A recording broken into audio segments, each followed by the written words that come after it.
अस्सलाम वालेकुम जी, नमस्कार, सत श्री अकाल एंड गुड इवनिंग। मैं हूं आरजू काजमी और आप देख रहे हैं पॉइंट ऑफ व्यू। आज जी हम बात करेंगे ज़रा, जैसे हम देख ही रहे हैं कि चाइना और इंडिया के बॉर्डर पे जो टेंशन है उसके बारे में, और पाकिस्तान और इंडिया के रिलेशंस के लिए कि वो आगे हमें थोड़े गड़बड़ी नज़र आ रहे हैं, क्योंकि कहा यही जा रहा है कि मोदी सरकार कोशिश कर रही है कि वो चाइना से टेंशन डाइवर्ट करने के लिए पाकिस्तान की तरफ किसी किस्म का कोई एक्शन कर सकते हैं। सबसे पहले जो हमारे साथ मेहमान हैं उनका तारुफ। इंडिया से जी हमें ज्वाइन किया है शिवम त्यागी साहब ने। आपका ताल्लुक बीजेपी से है। Thank you so much sir for joining us. Thank you. और जी पाकिस्तान से हमारे साथ हैं चौधरी हमीद कोटी साहब। आपका ताल्लुक पीटीआई से है। और हमें ज्वाइन किया है मुदस्सर नजर ने। आप एक लॉयर हैं and very active young lawyer. I hope Mudassar कि आप आज का शो एंजॉय करेंगे। Thank you so much to everybody कि आप लोगों ने ज्वाइन किया। सबसे पहले मैं त्यागी साहब आपकी तरफ चलूंगी। आप क्या बताएंगे हमें, क्या अपडेट्स हैं आप लोगों की चाइना के साथ जो टेंशन चल रही है? देखिए, मुझे लगता है कि इसको इंटरनेशनल मीडिया ने भी पैरेलली कवर किया है। पाकिस्तान में भी कहीं ना कहीं ये रहा है और पूरी दुनिया में रहा है। लगातार इस पर बात हुई है। ये सिर्फ अब एक चाइना और हिंदुस्तान का मसला नहीं है। इंटरनेशनल मीडिया में करीब करीब हर अखबार ने और हर टेलीविजन ने इसको कवर किया है। करंट सिनेरियो में जिस तरह से स्टैंड ऑफ है, लगातार आपने देखा होगा, पहले ब्रिगेडियर लेवल पर बात हुई, फिर कमांडर लेवल बात हुई, फिर core commander level, lieutenant general level पर जब बात चल रही थी तो उस दौरान इस तरह का ट्रिप हुआ। और वो ट्रिप पूरी दुनिया में गया। 20 जवान हिंदुस्तान के शहीद हुए। और जो दूसरी तरफ से खबरें आई, जो तमाम जगहों से आई, जो यूनाइटेड स्टेट्स की मीडिया ने लिखा कि उन्होंने 35 बताया, हिंदुस्तान 43, तो कुल मिला के ये सिचुएशन रही। तो उसके बाद से लगातार अगर हम बात करें तो अंतर्राष्ट्रीय स्तर पर हुए प्रोको वाला सिचुएशन बना रहा। लेकिन अभी जो सिचुएशन है, कहीं ना कहीं लगातार जो मीडिया में खबरें आ रही हैं, हिंदुस्तान की सरकार की तरफ से जो खबरें आई हैं, वो यही है कि हाँ, सिचुएशन वहां पर बेहतर हुई है, चाइना ने पीछे हटने की बात करी है। तो मुझे लगता है शायद इतनी ही चीजें आपके पास होंगी जितना इंटरनेशनल मीडिया आप फॉलो करती हैं। मेरे पास भी उतनी ही खबर है और सभी के पास शायद इतनी खबर है। तो आपको हमीद कोटी साहब आपकी तरफ आऊंगे, आपको लगता है कि चाइना पीछे हटेगा? क्योंकि अभी तक तो चाइना ने इस तरह की कोई बात नहीं की है कि वो लद्दाख से या और जगहों से जो है इंडिया के पीछे हटने के बारे में कोई बात सुनी है आपने? बिस्मिल्लाहिर्रहमानिर्रहीम। शुक्रिया आरजू। यकीनन ये मसला शुरू हुआ है जब पिछले साल अगस्त में हिंदुस्तान ने आर्टिकल 370 और 35A और वो तब्दील किया। तब चाइना ने भी वॉर्न किया था और पाकिस्तान ने भी किया था कि ये एक डिस्प्यूटेड टेरिटरी है और ऐसा ना किया जाए। मगर हिंदुस्तान ने उसको सीरियस ना लिया और धमकियाँ देना शुरू कर दी, जिस पे चाइना लद्दाख में अब आ गया हुआ है जो कश्मीर ही का हिस्सा है। और कश्मीर का मसला जब तक रिजोल्व नहीं होगा इस रीजन में किसी सूरत अमन नहीं आ सकता। और कश्मीर का मसला सिर्फ एक ही तरह हल हो सकता है कि अगर हिंदुस्तान मान जाए और यूनाइटेड नेशन की जो रेजोल्यूशन है वो इम्प्लीमेंट की जाए। फर्ज करें हम फर्जी लिहाज से एक दूसरे को ताने देते रहेंगे, बातें करते रहेंगे, मगर उसका कोई मतलब नहीं है जब तक एक्चुअल चीज़ नहीं होगी। अब हकीकतन ये है कि हिंदुस्तान के वज़ीर आज़म है जो वो ये कह रहे हैं जी कि चाइना ने तो हमारी 1 इंच ज़मीन नहीं ली और ना ही को वायलेशन की है। वेयर एज इनके लेफ्टिनेंट जनरल है हरिंदर सिंह, मेरे ख्याल में, जो अभी रिसेंटली लास्ट वो मुज़ाकरात कर रहे हैं चाइना से, वो ये कह रहे हैं कि चाइना ने जो हमारी ज़मीन ली है वो हमें वापस करें। तो ये काफ़ी कंट्रडिक्शन आ रही है। और दूसरा, चाइना ने सिर्फ वहाँ पे मेरे ख्याल में लद्दाख में उसी साइड पे नहीं कब्जा किया है। चाइना ये आ रहा है कि दौलत बेग, उनको कोई एयर बेस था, वहाँ पे भी चला गया हुआ है और काफ़ी इन चला गया हुआ है। और यहाँ पे हिंदुस्तान को चाहिए था कि यूनाइटेड नेशन की तरफ रुजू करते, या इनके जो भी स्पोर्ट्स की दुनिया में पाई जाती वो कोई फोर्थ फ्रंट पे आते, पूछते कि ये चीज़ क्यों हुई है या कैसे। मगर बदकिस्मती से हिंदुस्तान की जो एक फेक किस्म की क़यादत, में इसलिए कहूँगा कि वो भड़कू के हद तक तो बहुत ज़्यादा मारते रहे हैं, मगर जिस वक्त अमलन कोई चीज़ आई है, मैं आपको थोड़ा सा पिछले साल ले जाता हूँ कि जहाँ पर उन्होंने ये धमकी दी थी कि हम बालाकोट पे हमला करेंगे और वहाँ पे दहशत गर्दों के कैंप्स हैं, वो वहाँ पे उन्होंने पेलोड गिराया। फिर उसके बाद इमरान खान जो पाकिस्तान के वज़ीर आज़म हैं, उन्होंने वार्न किया था कि आप इस चीज़ को मजाक मत समझें, अगर आपने इस चीज़ को एक्चुलेशन करने की कोशिश की तो हम इस पर रिटेलिएट करेंगे। जिस पर 2 जहाज जो हिंदुस्तान के थे वो पाकिस्तान ने गिरा लिए, मगर उसके बाद बस बड़कों के अलावा कोई अमलन काम नहीं हुआ। अब भी मैं ये चाहता हूँ कि जंग किसी मसले का कोई हल नहीं है। हिंदुस्तान को चाहिए कि सीरियसली हिस्टोरिकली जो चीज़ें जहाँ जहाँ पे जैसे होनी है वो करे, और ये सिर्फ पाकिस्तान हिंदुस्तान का मसला नहीं अब रह गया हुआ। आप देख लें कि हिंदुस्तान के जितने भी नेबर्स हैं, बांग्लादेश को इन्होंने पिछले 15-20 साल में हुकूमत अपनी लेकर आए, बहुत ज़्यादा उसको ऊपर लेकर गए, मगर हुआ क्या कि अब बांग्लादेश भी इनके खिलाफ हुआ है। भूटान का आप देख लें, श्रीलंका को आप देख लें, आप दूसरा नेपाल को देख लें। नेपाल ने तो उनकी असेंबली ने एक रेजोल्यूशन पास की है कि ये तत्तापानी के इलाके हमारे हैं, और वो मेरे ख्याल में उन्होंने बाय फोर्स अब वो भी लड़ाई शुरू की हुई है। इनके कुछ फौजी मारे हैं और कुछ दूसरे लोग भी मारे हैं। और इस वक्त हिंदुस्तान के लोगों को चाहिए कि सीरियसली हकीकत पसंदाना गुफ्तगू करें पाकिस्तान के साथ भी, और हिंदुस्तान चाइना के साथ भी सीरियसली कहे, और जो डिस्प्यूट्स हैं उनको माने। और वो डिस्प्यूट का एक ही हल है, जैसे यूनाइटेड नेशन है उसकी रेजोल्यूशन के मुताबिक कश्मीर का मसला हर सूरत हल होना चाहिए, नहीं तो यही जंग कहीं और ले जाएगा और दुनिया इसको कहीं और वर्ल्ड वॉर में ये कन्वर्ट हो जाएगी। जी त्यागी साहब, आप रिप्लाई करना पसंद करेंगे? हाँ, देखिए, सबसे पहले तो पाकिस्तान तहरीक-ए-इंसाफ पार्टी के जो नेता हैं, उन्होंने जो सारी चीजें कही है, आपका जो सबसे पहले तो कश्मीर की तरफ ऑब्सेशन है, उसको कृपया करके अभी के लिए साइड रख दें, क्योंकि जब हम चाइना की बात कर रहे हैं, अब आप इतिहास को ना बदल सकते हैं, ना झुटला सकते हैं, ना डेट्स को, ना चीजों को, ना अंतरराष्ट्रीय जियोपॉलिटिकल हिस्ट्री को। अब मैं आपको बताता हूं, चाइना सिर्फ हिंदुस्तान के साथ नहीं कर रहा है, सबके साथ उसका हाल क्या है।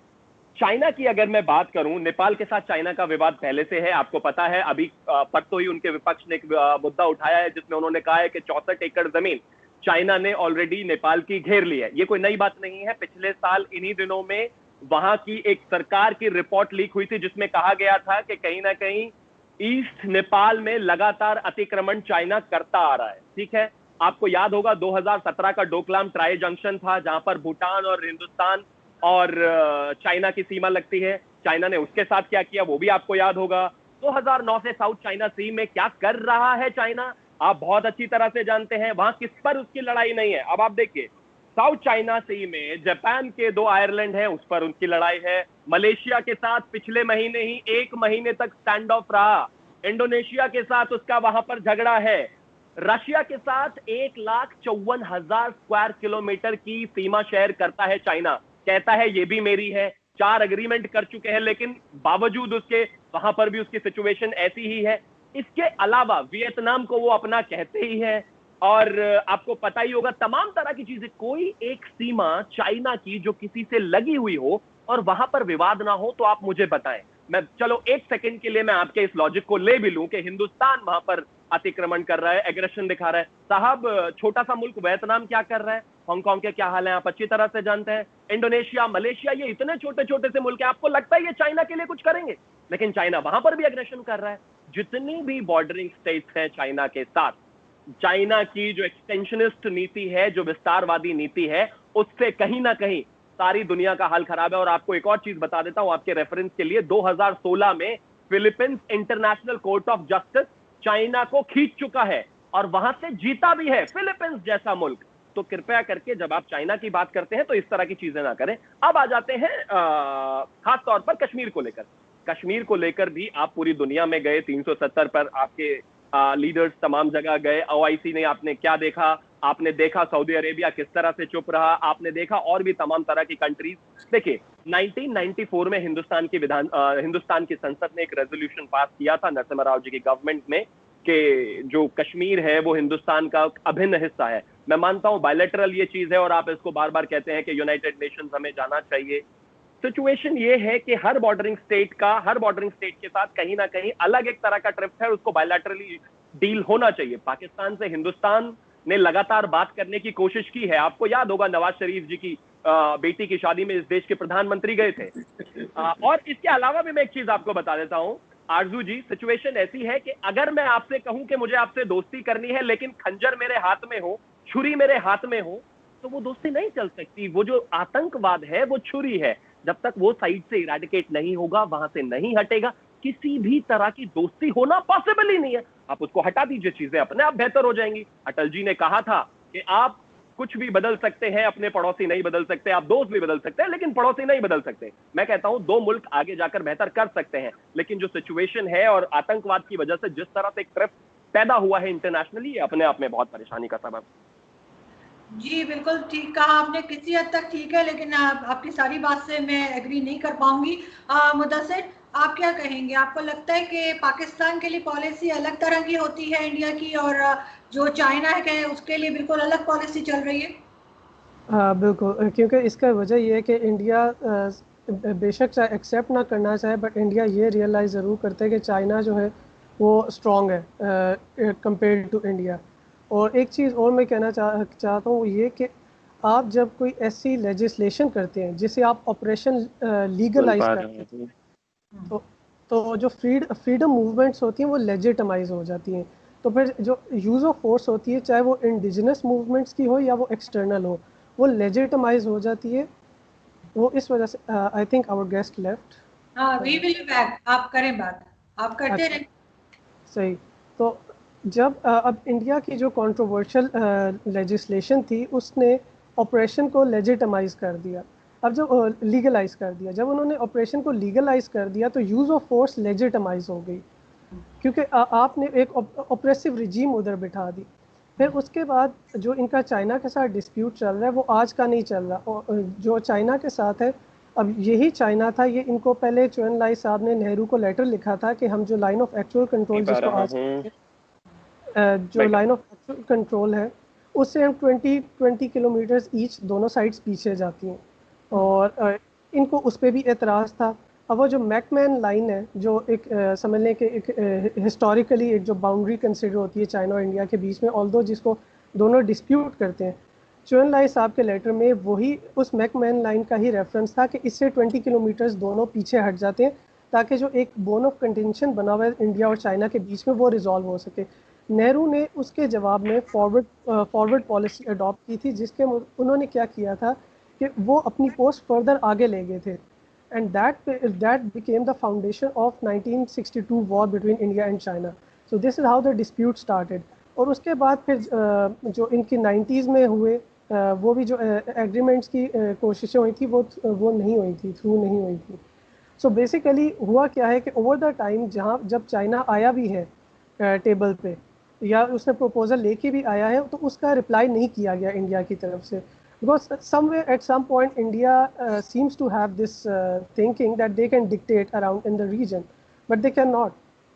अब आ जाएं कश्मीर की तरफ।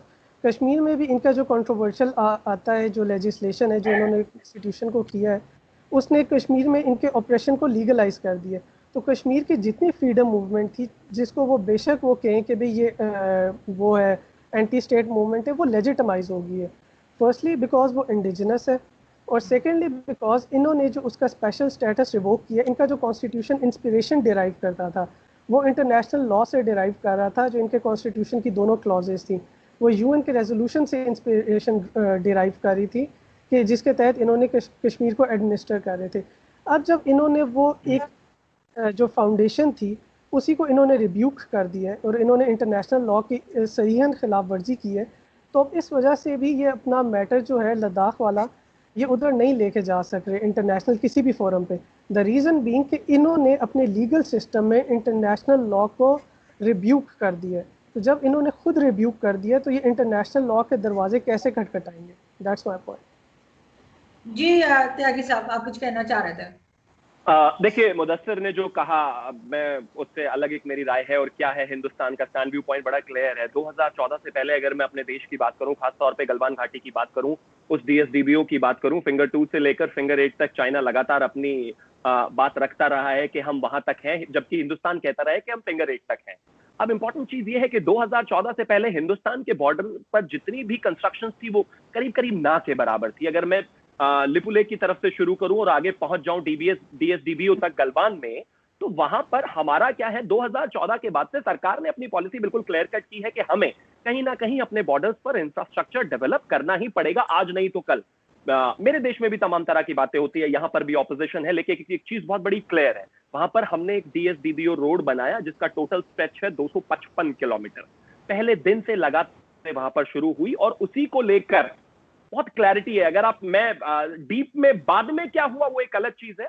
अगर आप इंटरनेशनल मीडिया को इनिशियल स्टेजेस में फॉलो करेंगे कि चाइना को प्रॉब्लम किस चीज से है, तो आप हर जगह पाएंगे, न्यूयॉर्क टाइम्स से लेकर BBC से लेकर तमाम जगह आप पाएंगे कि कहीं ना कहीं जिस तरह से हिंदुस्तान ने अपने इकोनॉमिक इंफ्रास्ट्रक्चर के लिए कहीं ना कहीं बॉर्डर के आसपास आके जो कंस्ट्रक्शन शुरू की है, उससे एक प्रॉब्लम हुई है चाइना को। चाइना की सिचुएशन में आपको एक और समझा देता हूं। चाइना के साथ जहां पर भी उनका बॉर्डर जस्टिफाइड नहीं है, जहां पर भी बॉर्डर क्लियर कट नहीं है, जहां पर भी थोड़ा सा डिस्प्यूट है, चाइना एक नीति अपनाता है क्रीपिंग। क्रीपिंग का मतलब होता है रेंगते हुए अंदर जाना। आज 10 फीट, कल 20 फीट, परसों 30 फीट। और ये मैं नहीं कह रहा हूं, पूरी दुनिया जानती है, पूरी दुनिया का मीडिया जानता है। जब आप अपने बॉर्डर पर इंफ्रास्ट्रक्चर मजबूत कर देंगे तो उनके लिए क्रीपिंग करके अंदर जाना और वो तमाम तरह की चीजें कर पाना मुश्किल है। आप ठीक है, एक सेकंड के लिए मुदस्सिर की बात से भी अगर इत्तेफाक रख लूं कि हम इस वजह से इंटरनेशनली नहीं जाना चाहते, नहीं। जब पाकिस्तान का मसला आया हमने नहीं कहा हम इंटरनेशनली जा रहे हैं। यहीं पर जब चाइना का मसला आया हम कह रहे हैं हम नहीं इंटरनेशनली जा रहे हैं। कहीं ना कहीं डोनाल्ड ट्रंप ने कहा तो हमारी तरफ से statement ministry of external affairs की तरफ से बिल्कुल क्लियर कट आ गया कि लिसन, ये हमारा बायलैटरल मुद्दा है, हम इस पर अपने आप ही आगे चीजों को लेकर जाएंगे। वो एक अलग बात है कि अभी साउथ सी चाइना में कहीं ना कहीं अमेरिका ने भी इंटरेस्ट दिखाना शुरू किया है और उन्होंने कहा है कि हम अपनी आर्मी यूरोप से हटाकर यहां पर लाएंगे, वो एक अलग चीज है। लेकिन एक बात बहुत साफ है, आप मेरे बॉर्डर में मत घुसिए, मैं आपके बॉर्डर में नहीं घुसूंगा। आपके साथ लगी हुई जितनी भी 10 कंट्रीज हैं सब आपसे परेशान है, कोई तो एक सही होगा मुदस्सिर साहब, कोई एक। मैं कहता हूं आपको हिंदुस्तान से पसंद प्यार नहीं है, चलो वियतनाम ले लीजिए, क्या वो कुछ कर सकता है चाइना के लिए? नहीं। नेपाल आपसे परेशान है, पाकिस्तान को आपसे टेंशन है, आपके साथ भी सारे बॉर्डर पर कुछ तो नहीं है। देखिए, नेपाल से हमारे संबंध हमेशा से रोटी बेटी के रहे हैं। कहीं ना कहीं जिस तरह से वहां पर कम्युनिस्ट सरकार आई है उसके बाद से सिचुएशन बदली है। जहां तक बात है पाकिस्तान की, पाकिस्तान से कभी भी सिचुएशन, हम आज भी कहते हैं बात बिल्कुल होनी चाहिए, क्योंकि किसी भी बॉर्डरिंग स्टेट के साथ बात होना ही सबसे बेहतर चीज है। एक भाई के साथ नहीं रहेगा तो किसके साथ रहेगा? लेकिन उसके साथ आरजू जी सबसे जो इंपॉर्टेंट चीज है, जैसा कि मैंने कहा, मैं किसी को भी छुरी रखकर ये नहीं कह सकता कि आप मेरे दोस्त बन जाइए, वो छुरी तो हटानी पड़ेगी। मैं मानता हूं कि कहीं ना कहीं लगातार टाइम एंड अगेन पाकिस्तान से भी स्टेटमेंट्स आई हैं कि हाँ हमें भी आतंकवाद से लड़ना है, हमारे खुद बहुत ज्यादा नुकसान हुए हैं, इतने फौजी मरे, लेकिन ultimately that is the root cause of any problem. अगर जिस दिन वो समाप्त हो जाए तो अपने आप ही चीजें बेहतर हो जाएंगी। क्योंकि कहीं ना कहीं 90s से लेकर और आज तक हिंदुस्तान इंटरनेशनल फोरम पर कहता रहा कि हम आतंकवाद से परेशान है, किसी ने नहीं माना। जब 9/11 हुआ तो उनको समझ में आया कि हाँ आतंकवाद है, पहले वो इसको कट्टरवाद कहते थे। तो मुझे लगता है कि ये एक सबसे बड़ा इशू है जिसको कहीं ना कहीं एड्रेस करना बेहद जरूरी है, क्योंकि जाहिर है हिंदुस्तान भी प्रॉस्पेरिटी चाहता है, पाकिस्तान भी प्रॉस्पेरिटी चाहता है, सब सरकारें इसी के लिए काम करती हैं। अगर हम कलेक्टिवली उस तरह से बढ़े तो शायद ज्यादा बेहतर होगा। पाकिस्तान के ऊपर तो खैर ये एलिगेशन हमेशा से भारत लगाता रहा है कि टेररिज्म हो रही है और दहशतगर्द आ रहे हैं और टेररिस्ट भेजे जा रहे हैं, लेकिन आप लोग अपने अंदर नहीं देख रहे कि जो कश्मीर का इशू है आपका और वहीं से जो फ्रीडम फाइटर उठ रहे हैं उनको आप टेररिस्ट बता रहे होते हैं। जी पोटी साहब, क्योंकि पोटी साहब का ताल्लुक आजाद कश्मीर से है। देखें ये जो मोहतरम कह रहे हैं ना टेररिज्म, इस वक्त टेररिस्ट किसके कब्जे में है? गुलभूषण यादव की कन्फेशन, इनकी एक मेरे ख्याल में नेवल ऑफिसर था, वो सामने है। फिर दूसरा ये जो कह रहे हैं ना, देखिए जब तक ये हकीकत पे नहीं आएंगे कोई चीज़ सुधरेगी नहीं। पहले तो जैसे पहले मैंने शुरू किया था कि इनकी खुद इस वक्त जो वज़ीर आज़म है वो कह रहा है कि 1 इंच भी चाइना ने ज़मीन नहीं ली। जो इनके फौजी नेगोशिएशन कर रहे हैं वो कह रहे हैं कि चाइना हमारे इलाके से निकल जाए। इन्हीं का एक काउंसलर है वहाँ पे, जाकिर हुसैन, लद्दाख का, जो लेह का, वो अपने किसी दोस्त से बात कर रहे हैं जो इंटरसेप्टेड हो गई हुई है, इन्हीं की किसी एजेंसी ने की हुई है, जो वायरल हुई है। वो ये कह रहा है कि 165 किलोमीटर चाइनी फौजी अंदर आ गए और ये अभी नहीं आए हैं, पिछले 6 महीने से आहिस्ता आहिस्ता अंदर आ रहे थे और हमारी फौज ने रेजिस्ट नहीं किया है। हकीकतन ये अगर मसले को मजीद उलझाने की कोशिश करेंगे तो ये सुलझेगा नहीं। और ये जो कह रहे हैं कि देखें, ये 2 महीने कौन कह रहा था कि हम गिलगित बल्तिस्तान का मौसम हम दिखाना शुरू कर देंगे, मुजफ्फराबाद हमारा है, मीरपुर हमारा है, किसने ये शुरुआत की थी? फिर जब आप बढ़ के मारेंगे ना तो बढ़कों से कोई ना डरने वाला है, ना मरहूब होने वाला है, ना ही कोई। पाकिस्तान ने एक्चुअल जो कहा वो किया, हिंदुस्तान नहीं कर रहा। हिंदुस्तान को चाहिए कि हमेशा सच्चाई के साथ जो चीज़ एडमिट करे वो करे। अब इनकी और चाइना की है, हम ये अब भी ये चाह रहे हैं, हम हिंदुस्तान को यही कह रहे हैं कि कश्मीर के मसले की वजह से ये सारा मसला है। लद्दाख है जो वो कश्मीर का हिस्सा है जहाँ पे चाइना आया है। और ये यूनाइटेड नेशन या फर्ज करें ये जो कहते हैं वाजपेयी साहब जब 1999 में आए थे तो उसके बाद आप देख लें कि ये आरएसएस ने और बजरंग दल ने उनकी क्या हालत की थी। एल.के. अडवाणी अगर आया था तो उसको कहाँ पे इन्होंने गबन कर दिया है। वाजपेयी के जो भी उसने अगर अच्छी गुफ्तगू की थी पाकिस्तान के साथ मीनिंगफुल, तो और उसका बाद में क्या असर लिया गया हुआ है। अब ये मसला सिर्फ कश्मीर का नहीं रहा। मेरे भाई को एक चीज़ अंडरस्टैंड होनी चाहिए कि हिंदुस्तान किस वक्त किस तरह एक आग की चिंगारी पे है, और अगर ये होश के नाकन नहीं लेंगे, अरुणाचल प्रदेश या जो इनकी 7 रियासतें हैं वो जाने वाली है। वो किसी वक्त भी वहाँ पे सियाचिन ऑलरेडी चला गया हुआ है इनका। कश्मीर ये जो कह रहे हैं ना, पाकिस्तान ना इतना कमज़ोर है, ना ही कभी उसने किसी को डराया है, धमकाया है। पाकिस्तान एक्चुअल डिफेंड कर रहा है अपने आप को, ये जो ये एग्रेशन करते रहे हुए। और कश्मीर लेजिटिमेटली कश्मीरियों का है, पाकिस्तान का हिस्सा बनेगा, और वो वक्त आ पहुंचा है। जैसे ये कह रहे हैं जी कि वो माइक पॉम्पे ने स्टेटमेंट दी थी है कि हम फौजें लेकर वहां पे भेजेंगे। कोई किसी की मदद के लिए नहीं आता। आज 7 हफ्ते हो गए हुए, हिंदुस्तान की हमायत में किसी एक ने कोई स्टेटमेंट भी नहीं दी है। और ये अगर ये चीज़ें रियलाइज नहीं करेंगे, ये वही मुल्क है कि मोदी साहब जिस भी प्लेटफॉर्म पे जाते थे कहते थे जी कि हमने पाकिस्तान को दुनिया में तनहा करके छोड़ दिया हुआ। अब जब हकीकतन के मुल्कों का कब पता चलता है या वजन होता है, जिस वक्त कोई चीज़ प्रॉब्लम में आए या कोई चीज़ खतरे में जाए। अब हिंदुस्तान का वजूद ही खतरे में गया हुआ, ये नहीं रियलाइज कर रहे। ये समझते हैं कि जैसे हिंदुस्तान की फिल्मों को लेकर हम आज़ादी पसंद हैं, या हिंदुस्तान जैसे वो टेलीविजन शो अमूमन जो होते हैं ये हिंदुस्तान के टेलीविजन चैनल्स पे, वो वहाँ पे बढ़ के मारते हैं और अपनी स्लीव्स ऊपर करते हैं और कहते हैं हमें छोड़ दो, हम ये करने। खुदा के लिए इन सारी चीज़ों से, बनावट की चीज़ों से बाहर निकले और हकीकत पहचाने। हम हिंदुस्तान के लोगों के खिलाफ नहीं है। हम चाहते हैं कि हिंदुस्तान के साथ अच्छे तलाकात हों, मगर अच्छे तलाकात ऐसे नहीं हो सकते जब तक हिंदुस्तान रियलिटी को नहीं पहचानेगा। ये कश्मीर का मसला, ये कह रहे कश्मीर का मसला आपसे नहीं है। कश्मीर का मसला पिछले 72 साल से है। इन्हीं के वजीर आजम गया था यूनाइटेड नेशन ने, जिसने प्लेज दी थी कि हम इनको प्लेबिसाइड होने देंगे। आज देख लें कि वही कश्मीर का मसला एक इंटरनेशनली जंग की तरफ लेके आ रहा है। और इसमें देखें, पाकिस्तान सिर्फ एक मुल्क है 57 मुसलमान मुल्कों में से, और हिंदुस्तान है जो वो हिंदुओं का एक ही बड़ा मुल्क है। ये सीरियसली सोचें, इनकी क़यादत भी सोचे और वहाँ के लोग भी सोचें कि एक नादान के हाथों में वहाँ पे इन्होंने क़यादत दे दी है, जो सिर्फ बढ़ के मारता है, या जो गाँव बचाओ के शेल्टर में बहुत से लोगों की लिंचिंग करवाई है, बहुत से लोगों की इज्जत नजरी करवाई है, और बहुत से मुसलमानों को नुकसान पहुंचाया। ये अब वक्त आ गया इनको देने के लिए। कल मैं एक टीवी चैनल पे गई थी त्यागी साहब आपके, तो उधर कोई मुस्लिम आए हुए थे, मुझे उनका नाम इस वक्त याद नहीं है, और वो यही कह रहे थे कि अभी भी इस तरह की मॉब लिंचिंग वगैरह हो रही है। तो आप क्या कहेंगे? आपने बात सुनी है इनकी, चौधरी साहब की?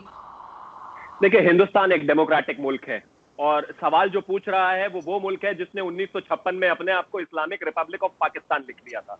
देखिए, आयरनी देखिए, आरजू काजमी जी, नहीं 1956 में सर आपने किया, आप गलतफहमी में है। दूसरा, फिर भी मैं आपको इस पर जवाब देता हूं कि हिंदुस्तान एक डेमोक्रेटिक मुल्क है, यहाँ पर कोर्ट्स हैं, यहाँ पर प्रोसीडिंग्स हैं, और यहाँ पर लिंचिंग की जो बात है, मेरे देश में कभी भी धर्म देखकर इस चीज पे लिंचिंग नहीं होती। लेकिन हाँ, मैं मानता हूं कि जहां पर लिंचिंग होती है, बेहतर होता वहां की भी बात होती। साहब जो है पीटीआई से, वो एक बार कह देते कि पाकिस्तान चाइना में वीगर मुसलमानों के साथ क्या हो रहा है बहुत अच्छी तरह से जानते हैं, किस तरह से वो परपेट्रेट कर रहे हैं कुरान को, इनको पता है लेकिन बोलेंगे नहीं।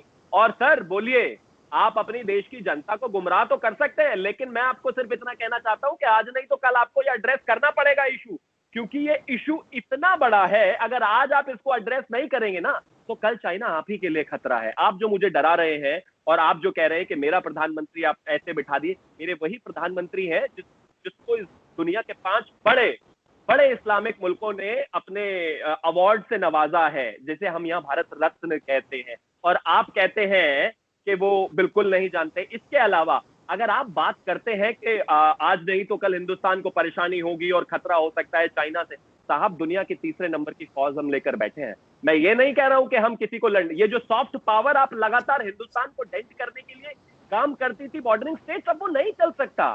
कहीं ना कहीं आपको ये नीतियां रोकनी ही पड़ेंगी। आप जो कह रहे हैं इस बात से इत्तेफाक कहीं नहीं है। जहां तक लिंचिंग का है, मुझे लगता है चाहे वो मेरा मुल्क हो, चाहे वो आपका मुल्क हो, चाहे वो किसी और का हो, सबके लिए आवाज उठनी चाहिए, बराबर उठनी चाहिए। और अगर किसी भी स्टेट में, किसी भी मुल्क में होता है तो ये गलत है। हिंदुओं के साथ आप ही के मुल्क में क्या होता है पता है? आप ही की पार्टी का एक विधायक आकर बैठा हुआ है, मेरे घर से 10 किलोमीटर दूर ही रहता है, कहता है सर अमृतसर के नाम से आया था, हाथ जोड़कर विनती है, वापस नहीं जाऊंगा चाहे जान से मार दीजिए। खैर ये इंपॉर्टेंट नहीं है। मैं आपसे एक सवाल है पलटकर, जिससे 10 सेकंड में मैं आपसे जवाब चाहूंगा। आप वीगन मुसलमानों के बारे में क्या कहेंगे सर? आप क्यों नहीं बोलते उस पर एक बार भी? मतलब ऐसा क्या सॉफ्ट पॉइंट है, क्या ऐसा टारगेट है जो आप उसके बारे में बात ही नहीं करना चाहते? सारी दुनिया जानती है, सारी दुनिया बात करती है, सिर्फ अकेला पाकिस्तान बात नहीं करता, क्यों? जवाब सुनेंगे आप थोड़ा सा हौसले से जवाब सुने। देखिए, मैं जो अपना मौकफ दे रहा हूँ आपको बहस में जीतने के लिए नहीं दे रहा। मैं मौकफ ये दे रहा हूँ कि वाकई ही हिंदुस्तान जहाँ पे था वो आज देख ले कि Hindustan is on a brink of break. या माने या ना माने, ये तारीख इस चीज़ का फैसला करेगी, तारीख बताएगी। पाकिस्तान ने कोई नहीं कहा था कि आर्टिकल 370 रिवोक करें, 35 रिवोक करें और जो इंटरनेशनल एक स्टेटस था मुल्कों का वो ख़त्म करें। जहाँ तक आप कह रहे हैं मुसलमानों की, आप बताएं ये अलीगढ़ यूनिवर्सिटी में क्या हुआ, आप बताएं कि जीनत बाग में क्या हुआ, आप बताएं कि वो इस्लामिया जामिया थी वहाँ पे पुलिस ने आपकी तो पुलिस मप को साथ मिलाकर वहाँ पे औरतों पे जुल्म करती है। और ये मैं इसलिए कह रहा हूँ कि आप ही के मीडिया ने पूरी दुनिया को दिखा रहा था और पूरी दुनिया ने देखा यहाँ पे दो मुसलमान कहीं पे कोई चीज़ लेकर जा रहे हैं, वहाँ पे 200 का मब है जो दो लोगों के ऊपर जुल्म करना शुरू कर देता है। खुदा के लिए ये चीज़ें पहचानिए और रियलिटी की तरफ आइए। आपके सामने जो आरएसएस को लोग हैं वो कितना जुल्म कर रहे हैं हिंदुस्तान में। मैं कश्मीर की इलादा बात कर रहा हूँ, हिंदुस्तान की इलादा। और जब तक ये आप रियलिटी नहीं पहचानेंगे जो वो चीज़ ठीक नहीं हो गई। मैं आपसे ये कहता हूँ कि आप अपने वज़ीर आज़म साहब को कहें, आज 7 हफ्ते हो गए हुए हैं चाइना लद्दाख में कब्जा किए हुए बैठा हुआ है, वो एक स्टेटमेंट तो दे दे। जो आप कह रहे हैं जी कि आप दुनिया में पता नहीं कौन से बड़े मुल्क आपने फतह कर लिए, जो आपका क्या वजह हुई कि आज 7 हफ्ते हो गए एक मुल्क ने आपके हक में स्टेटमेंट तक नहीं दी। हमारे साथ दुनिया खड़ी है इस वक्त इस वजह से कि हम अपने हक पे हैं और इंशाल्लाह हम अपना हक मनवा कर और लेकर रहेंगे। जी चौधरी साहब, मैं बिल्कुल आपकी बात सुनी है और त्यागी साहब से मैं रिप्लाई लूंगी, लेकिन उससे पहले मैं मुदस्सिर की तरफ चलूंगी। मुदस्सिर, आपको क्या लगता है कि जो इंडियन गवर्नमेंट है उनका रवैया थोड़ा फर्क नहीं लगता आपको कि पाकिस्तान ने अगर इस तरह की कोई बात हुई होती तो पाकिस्तान के साथ तो इन्होंने हर किस्म के टाइज अपने तोड़ दिए होते और कहते कि जी सर्जिकल स्ट्राइक भी हो गई होती, सो कॉल्ड सर्जिकल स्ट्राइक और सब कुछ। लेकिन चाइना के साथ बिजनेस भी चल रहा है, सिर्फ अपनी पब्लिक से कहा जा रहा है कि टीवी तोड़ दो, मोबाइल फेंक दो, चाइनीज प्रोडक्ट यूज ना करो, लेकिन गवर्नमेंट लेवल पे कोई एक्शन नजर नहीं आता। अच्छा, देखिए, सबसे पहले जो इन्होंने बात की कि पाकिस्तान यहाँ से वो टेररिस्ट को भेजना बंद करे। देखिए, पाकिस्तान और इंडिया का बॉर्डर जो है ना, पाकिस्तान से नहीं तो एटलीस्ट इंडिया की साइड से बड़ा heavily manned border and heavily armed border है। पाकिस्तान और इंडिया का जो बॉर्डर है, अगर पाकिस्तान की तरफ से नहीं तो इंडिया की तरफ से बड़ा हेविली मैन्ड और हेविली आर्म्ड बॉर्डर है। और अगर इसके बावजूद भी इनका कहना है कि जी टेररिस्ट क्रॉस कर जाते हैं बॉर्डर और मेन लैंड इंडिया में चले जाते हैं, तो या तो ये इनकी फ़ौज की कमज़ोरी का बहुत बड़ा इकरार है जो कि प्रूव हो गया, जो चाइना भी एंटर हो गया और कुछ कर नहीं सका, और या तो ये कि ये इनको they need an excuse for surgical strikes. अब आ जाएं चाइना की तरफ। अब चाइना के साथ इनका जो मेन इशू है उस पे ये इसीलिए नहीं बोल पा रहे हैं क्योंकि इन्होंने उससे पहले ख़ुद एक ऐसा स्टेप लिया है कि जो इनकी अगर ये कोई भी स्टेप लेना चाहें इंटरनेशनल लेवल पे, अगर कि कंट्रीज़ को इन्वॉल्व करना चाहिए, यस फ्रेंडली नेशंस को ये इन्वॉल्व कर सकते हैं, लेकिन सुप्रा नेशनल इंस्टीट्यूशंस को इसलिए नहीं इन्वॉल्व कर सकते क्योंकि एक तो उनके रेजोल्यूशन को इन्होंने खुद स्टेप ओवर की, उसके ऊपर इन्होंने कदम रख दिए। दूसरा, उन सुप्रा नेशनल इंस्टीट्यूशन में अगर ये जाते हैं तो इनके अपने ऊपर बहुत क्वेश्चंस आएंगे कि आपने उनके रेजोल्यूशंस के साथ क्या किया। थर्ड अब आ जाए पाकिस्तान की तरफ। देखिए पाकिस्तान के लिए इनको ये इस चीज़ का वेट नहीं करते कि ये कोई क्रॉसिंग हुई है या नहीं हुई। अपेरेंटली इट अपीयर्स, बल्कि ये प्रूव भी हो चुका है ये जो अभिनंदन के हवाले से, कि ये एक एक्सक्यूज़ क्रिएट होता है कि भी पाकिस्तान ने ये किया और उसके बाद सर्जिकल स्ट्राइक की जाती है पाकिस्तान के ऊपर। ठीक है, अब Pakistan is not a week country. Like जिस तरह पाकिस्तान को शायद ये पता नहीं क्यों मुझे इनकी गलती की समझ नहीं आती, ये परसीव कर लेते हैं कि एक वीक कंट्री है। अभिनंदन आया, वी इनके दो पायलट्स आए, we roasted the one, we hosted the other and we returned him as well. So the point is कि India needs to review its policy कि वो अपने नेबर्स के साथ क्या कर रहे हैं। रही बात चाइना की, जो इन्होंने चाइना और फिलीपाइंस का कहा कि उनका वो जो कोर्ट में गया था, एक तो वो था भी वन साइडेड केस कि चाइना ने उसमें से नहीं उसको कंटेस्ट किया था, और इस वजह से भी वो जो है एक जो केस है उसको आप कह सकते हैं कि वो एक तरफा था, वन साइडेड था। और दूसरी बात, अगर इंडिया के अब वो देखा जाए कि इंडिया ने जो एक स्टेटमेंट दिया कि भाई हमारा ये बायलैटरल इशू है चाइना के साथ, हम इसको सॉल्व कर लेंगे। इनका जो पाकिस्तान के साथ बायलैटरल इशू था उसके 70 इयर्स बाद ये रिज़ल्ट आता है कि ये ऑपरेशन लीगलाइज कर देते हैं।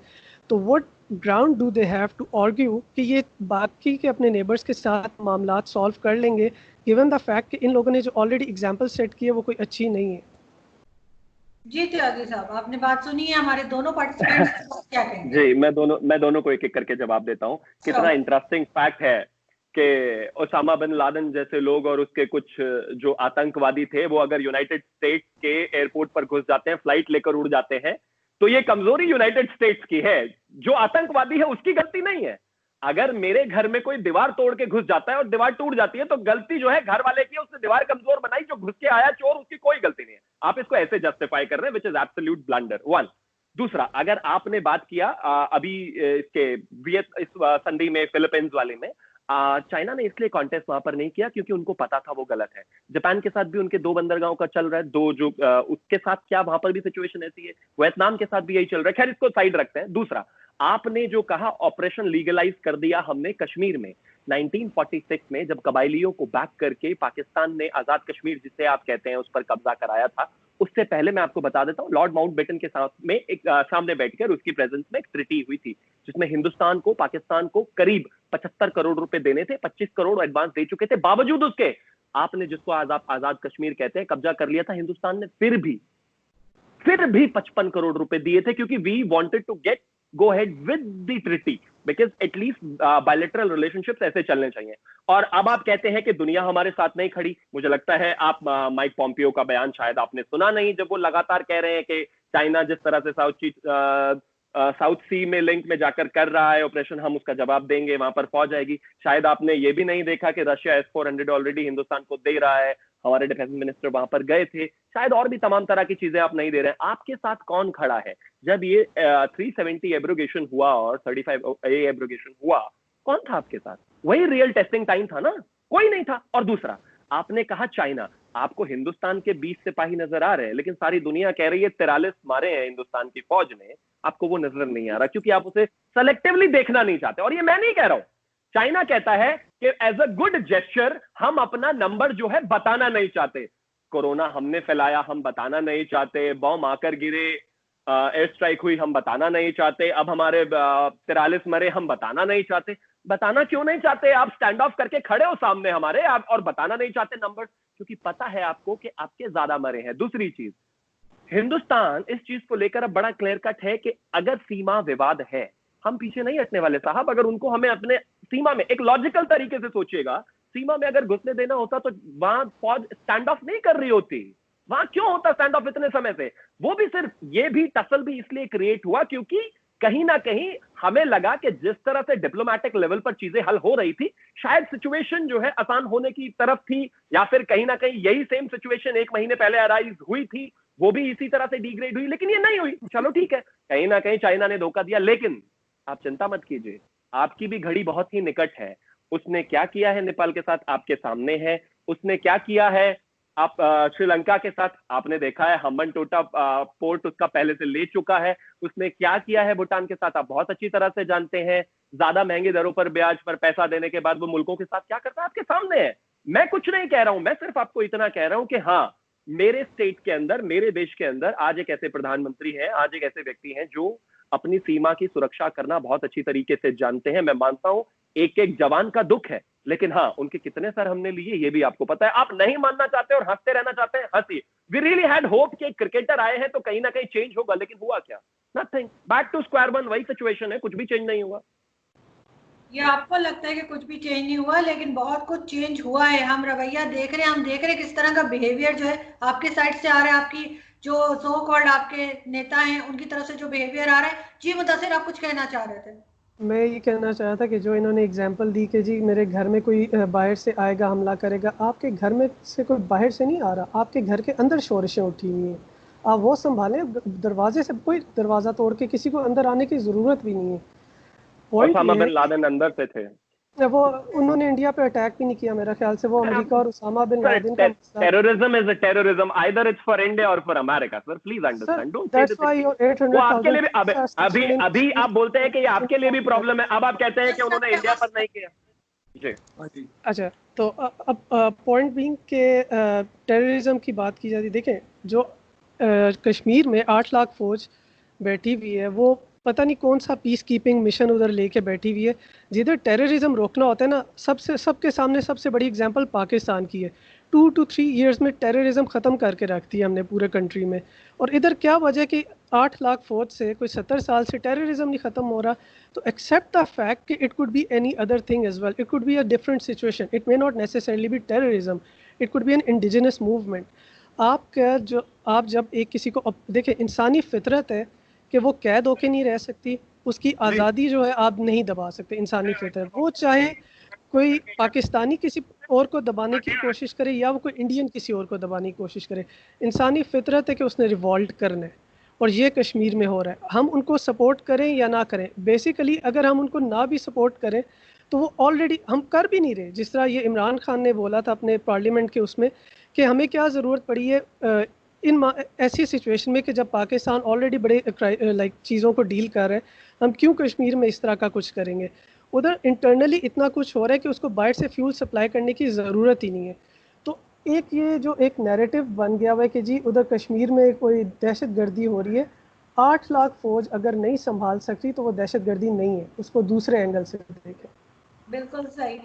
जी पोटी साहब, लास्ट कमेंट आपका, लेकिन कम्पैक्ट करके प्लीज, फिर मैं त्यागी साहब की तरफ चलती हूँ। देखिए, मैं इनको ये गुजारिश करता हूँ कि आप देख लें कि इनके ज़हन में क्या है, ये क्या पोर्ट्रेट क्या करते हैं। देखिए, अगर कबूतर यहाँ से चला जाए उड़ के तो कहते हैं ये दहशतगर्द कबूतर आ गया है। अब इनका लेटेस्ट है कि जिन भूत पाकिस्तान ने भेज दिए हुए हैं, और ये मैं समझता हूँ कि ये वही ख्वाबों की दुनिया में रह रहे हैं। इनको रियलिटी में आना पड़ेगा।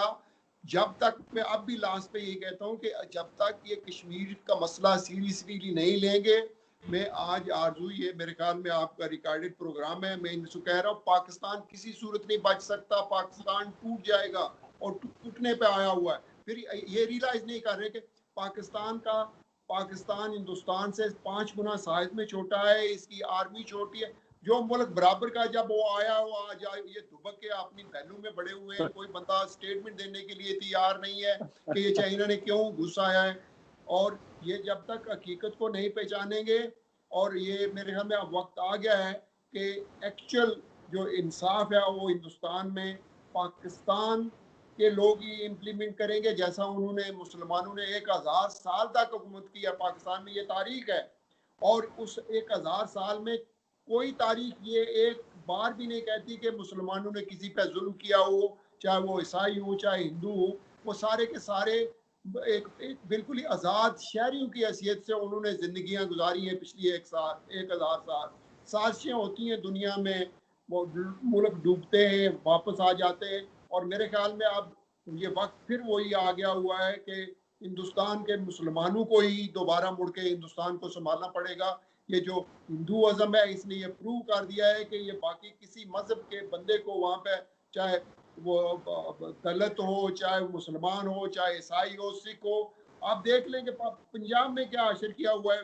हमारी तो इतला ये है कि 11,000 सिख फौजी हैं जो रिजाइन देकर घर चले गए हुए हैं कि हम ये नहीं लड़ते इस हिंदुस्तान के साथ। हमारी ये इतला है कि ये जो गोरखा रेजिमेंट है, पूरी की पूरी 40 या 50 हज़ार फौजी है नेपाल के, वो उन्होंने रिजाइन कर दिया, या वो कहते हैं जी कि हम नेपाल के खिलाफ या हम चाइना के खिलाफ हथियार नहीं उठाते। और इस सूरत में अगर ये दो बहादुर एलिमेंट हैं जो हिंदुस्तान की फौज से माइनस हो जाएं, तो बाकी अल्लाह ही हाफिज है। इंशाअल्लाह हिंदुस्तान की ये तारीख भी रही है कि यहाँ दर्रा खैबर से जो निकला है वो जाकर दिल्ली खड़ा हुआ है या के हैदराबाद खड़ा हुआ है, और अब फिर वही वक्त आ गया, ये नहीं रियलाइज कर रहे। ये बस यही बात को बतगड़ बुला के पेश करने वाले हैं, और बहस को मजीद बहस में उलझाने के चक्कर के अलावा ये कुछ इनकी कोई स्ट्रेटजी नहीं है कि हम दुनिया में रहकर दुनिया के मामलात को कैसे हैंडल करें या कैसे उससे सरखरू। सही। जी त्यागी साहब, आप एग्री करते हैं या आप डिसएग्री करते हैं चौधरी साहब?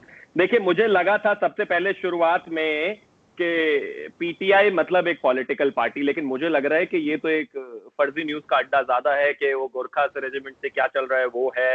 ये ले लीजिए एयर स्ट्राइक, सर्जिकल स्ट्राइक जब होने, अब सुन लीजिए ना, मैं कितनी शांति से सुन रहा था। कोई बात नहीं, वो आपका पॉइंट ऑफ व्यू है, जो मेरा पॉइंट ऑफ व्यू है सुन लीजिए, आपको नहीं पसंद आएगा इसको।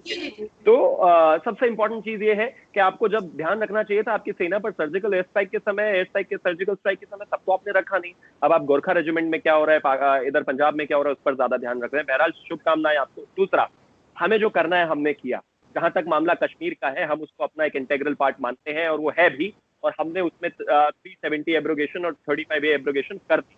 उसके बाद आपको जहां जा जाकर ढोल पीटना था आपने खूब पीटा। क्या हुआ? कुछ नहीं बदला, कुछ भी नहीं बदलने वाला। अब से 100 साल बाद भी आप इसको करते रहिएगा। एक बात। दूसरा, जहां तक चाइना की बात है, हम खड़े हैं उनके सामने छाती ठोक कर। आई नो हमारे साथ जो चीजें हुई हैं वो के सामने है, अंतरराष्ट्रीय स्तर पर आपके लिए बहुत ही फीजिबल चीजें हैं। ये भी एक अलग बात है कि स्ट्रेटेजिकली आपने वो वीगर मुस्लिम्स के ऊपर अभी तक जवाब नहीं दिया, चुपचाप उसको कब गुम कर दिया मुझे पता नहीं चला, बट इट्स ओके।